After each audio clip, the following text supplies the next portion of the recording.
Yo, what is up, guys, and welcome back to my gun range. Got a couple topics I want to go ahead and talk about today. Well, anyway, actually, I was talking about these topics actually yesterday, but the video was almost an hour long, just talking about everything.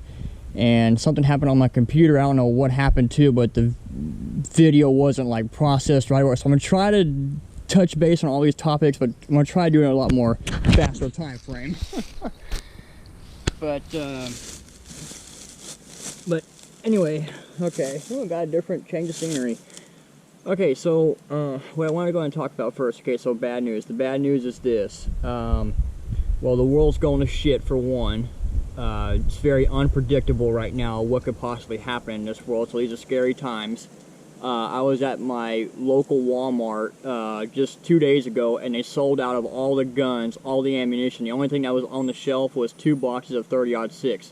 That is sad and that's scary. And we're a small town, so you figure we're more at peace and more, you know, not having to worry about things. But all the guns were gone, sold out. That's a clear message. I mean, think about all the gun stores across this entire nation. I can't even wrap my mind around it. How many gun stores are across this nation, and that we're having a shortage on guns and ammo. That's a clear message right there that nobody wants a communist in the office, a socialist in the office. You know, but anyway, so the bad news is I had to sell both of my birthday presents to get a new rifle that's over there right now. I'm gonna show you all that here in just a second. You know, it's unclear what's going to happen, but if anything happens in this world, my mom is depending on me to protect my family, protect the property, protect all the loved ones. So I had to make a very hard decision. It was very hard for me to do it, but I sold my Canik, which was my 26th birthday present, the Canik TP9 SF, and I sold my Beretta Model 92 FS, which that gun was with me everywhere I went. That gun was on my hip the last day that we were in the house in San Antonio. The last day we were in that house in San Antonio, that was the gun that was on my hip. Every single morning I took all the canines out. Every morning I always had that gun on my hip. I actually killed snakes with it. When we were without a house for 3 months, that gun was actually on my hip. We were going to laundry mats at night, super early in the morning. There were gangbangers in there. And guess what I had to rely on? I had to rely on that Beretta Model 92 FS. I went to Top Gun Security Level 3 in San Antonio. Instructor Clifton Paul said he ain't never seen nothing like it. I outshot police and military personnel with that Beretta Model 92 FS. I actually made a Marine extremely mad that he couldn't shoot like me. He was shooting a Smith & Wesson M&P 45. And actually, I told that guy, I said, you know, realistically right now, I would rather have my my 1911s actually right now other than this Beretta 92. But the Beretta's what I had, and I drilled out the bullseye at all distances. The instructor said he never seen nothing like it. I actually got free ammunition that day as well. The Beretta was actually the first gun that I personally ever fired on this property before we owned it. After we owned it, it was actually my Kimber 1911, but before we owned it, that first gun that was fired out here was actually that Beretta. My mother was trained on that Beretta.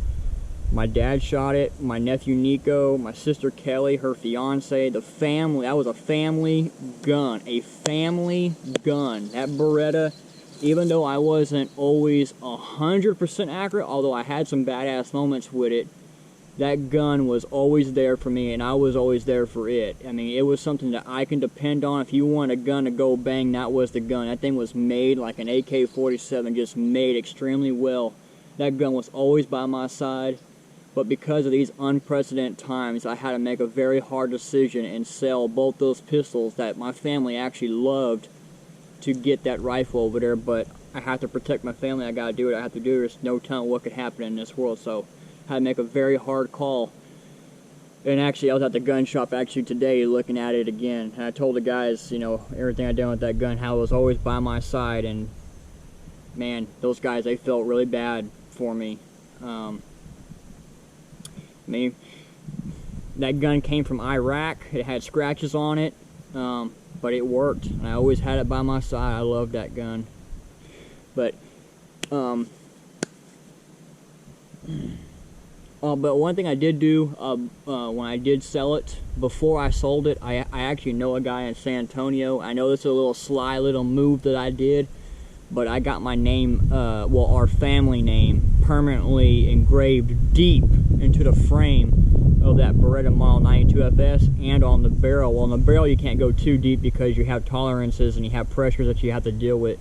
But whoever buys my Beretta that was always by my side, that I'd done all this work with on the farm with and everything else, whoever buys my Beretta is going to have to live with the fact that my family name is permanently engraved on that gun forever.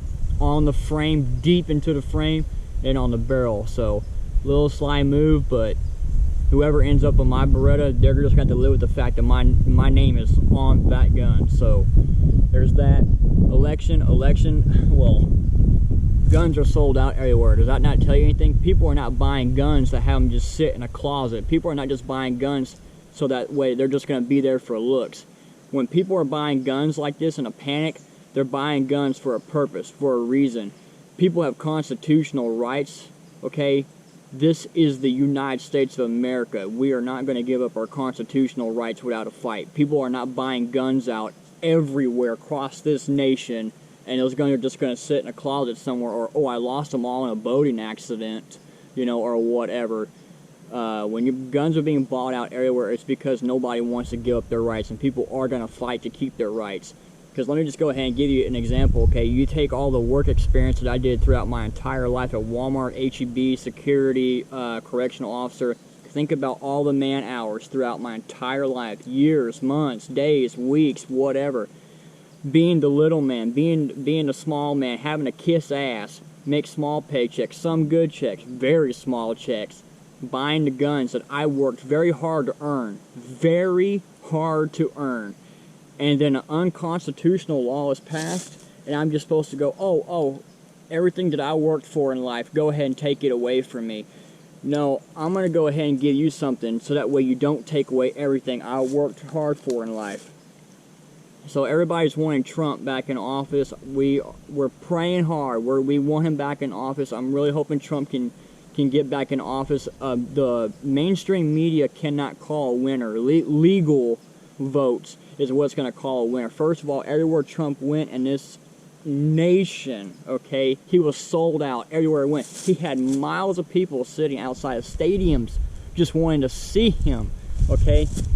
When he came down with Corona, he came out in a motorcade, under treatment, still waving at his people because he cared about his people, okay? He is not going to hide in a basement like Biden did, okay? He's a strong individual. That's the type of strong president we need to show what America is all about. Even through Corona, he's like, you know what? I'm going to go out there and I'm going to talk to my people. I'm going to be there for my people. That's the type of president that you should want. But let me tell you something. Liberals are going to reap what they sow. Which I don't understand. You say Black Lives Matter, yet Joe Biden did a KKK eulogy. His 94 bill purposely locked up black people. Kamala Harris purposely locked up black people. You got two people who purposely locked up black people intentionally, yet you want to sit here and say Black Lives Matter. You people are just idiots. You're just stupid. Okay, they are extremists. They are terrorists. Pedophiles. I know Joe Biden's a pedophile for sure. Kamala Harris, I heard that she slipped her way that position, which those people, none of that surprises me. Those people are wicked like that, okay? You know, there's millions upon millions. I'm just one patriot amongst the millions across this entire nation. You figure all the cities, all the towns, all the counties, a condo, hotel, motel, the neighborhoods. You cannot even wrap your head around how many patriots are all across this entire nation, okay? You liberals think that you get somebody like that in office that comes for our constitutional rights, that you're going to wake up in the morning, you're going to drive through your drive-through little Starbucks, get your soy latte, thinking everything's all good, fine, dandy. You're going to go to the office and answer phones and shit like that, man, and talking to your trendy friends, you're going to have gunshots. all throughout the cities. You're going to have gunshots all throughout the towns, neighborhoods, hotels, motels. You're going to have it in the streets. You're going to have it off highways. You're going to have bullets flying all different directions. You liberal who's driving to your office might have 7.62 by 51 NATO rounds eating through your vehicle by just stray bullets. You know, and first of all, law enforcement, a lot of law enforcement are actually really good people. They swore an oath to our Constitution. So a lot of them are actually going to go ahead and resign because they're not going to, you know, they're not going after a little gangbanger lowlife with the Glock 40 sideways, okay, homie G, okay? That's an easy kill or easy to take advantage of. Okay, you're talking about patriots, okay, patriots. Remember, I drilled out a bullseye with a Beretta 92 FS at all distance. This is patriots we're talking about. We're talking about across this entire nation, millions of us, okay? So the law enforcement, they're not going to be, oh, you know what, no, I ain't making enough money. No, it ain't going down that way. So a lot of them would just go ahead and resign. I know I have family members who are military, who are also law enforcement, who said that if it came down to taking away people's guns, they were just straight up not going to do it. They would just quit. And I know the vast majority of other law enforcement officers out there would do it. Because I know some. I work for the police chief still. I helped him out. I know the guy. I know the police officers in my town. They want to do. I was a correctional officer. I talked to other correctional officers about this. They said, I quit. I go to the house. I'd load up, man. I'd just get ready. I'd get ready for a fight straight up. And you know what? Millions of us across this entire nation would do the same thing. Okay, if I'm at my job and I heard that, anybody who has an AR-15, they're now a felon, and the government's coming for you. Okay, you put that out across this nation amongst all of us patriots. We're going to leave our jobs. We're going to go home, and we're just going to be standing around. We're going to be ready. We'll be ready for a fight 24/7 straight up. I'm telling you right now.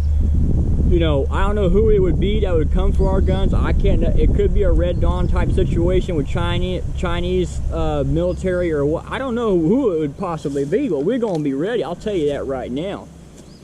So we're really hoping that Trump can just get back in office and keep the peace. Keep the peace. That's what we're praying for, okay? Nobody wants to have to do any of this. Nobody wants to. I'd rather be out here in the woods shooting squirrels and rabbits, people.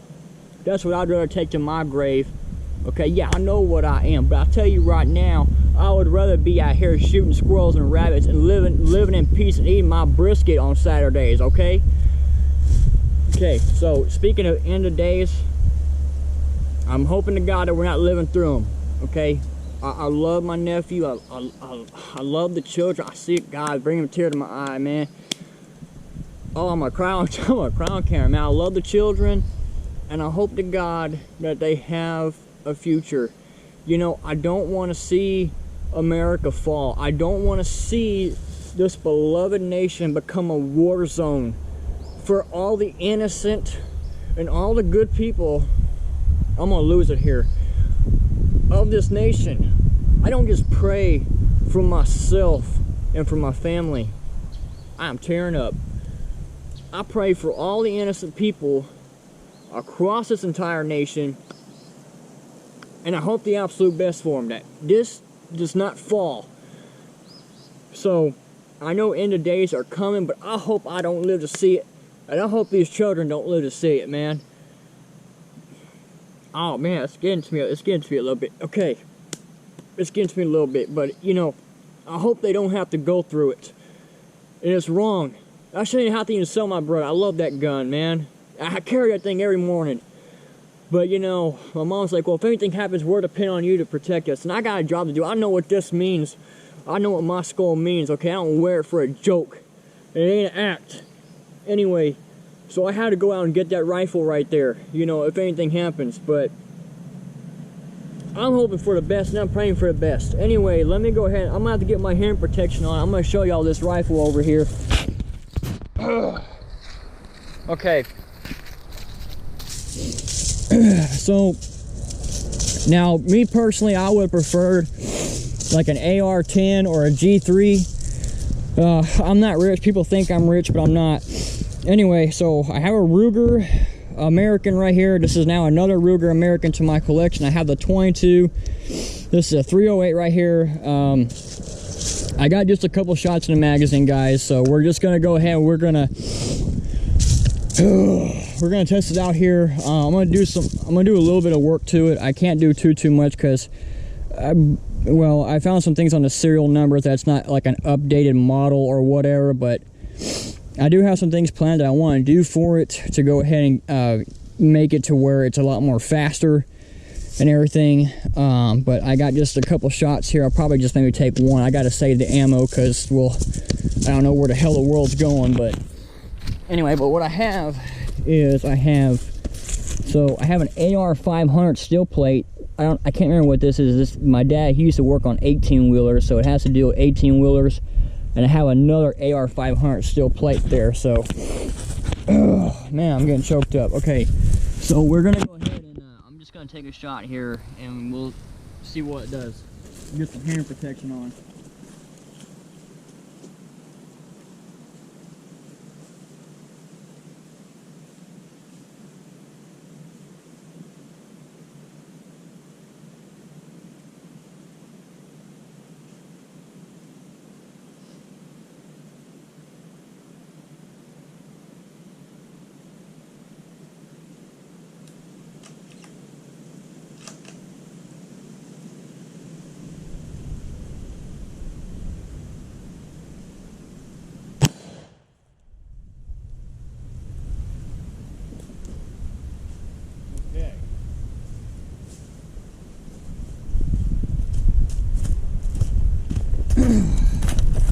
Well,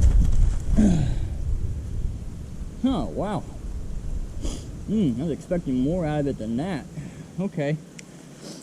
Well, still, that thing really hit hard. It put a pretty good dent in there, actually. Don't look at those holes right there. That's not from anything. Anyway, that's another story for another day. But okay, so wow. Well, I mean, it put a pretty good dent in there. I was expecting more. Okay, I got that plate right there. Let's try that plate. I'll use one more, but I can't spare too many.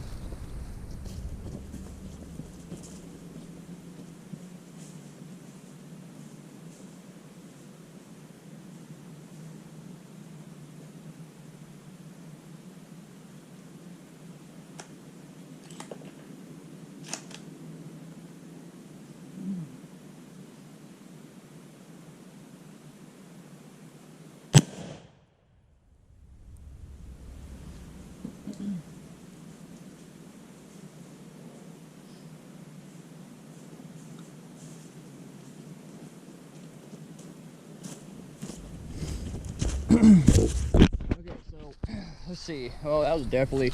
Oh wow. Okay, so I don't know what the deal is. Okay, I don't know. Well, as you can clearly see, we got two holes here. So whatever this 18-wheeler thing is, it went straight through, and you can see it actually went through the AR 500 plate. So wow, that's actually pretty cool. Now, like I said, I don't know. Okay, well, whatever. But anyway, guys, I hope y'all enjoyed this video. Just look, guys, y'all just stay safe out there, all right?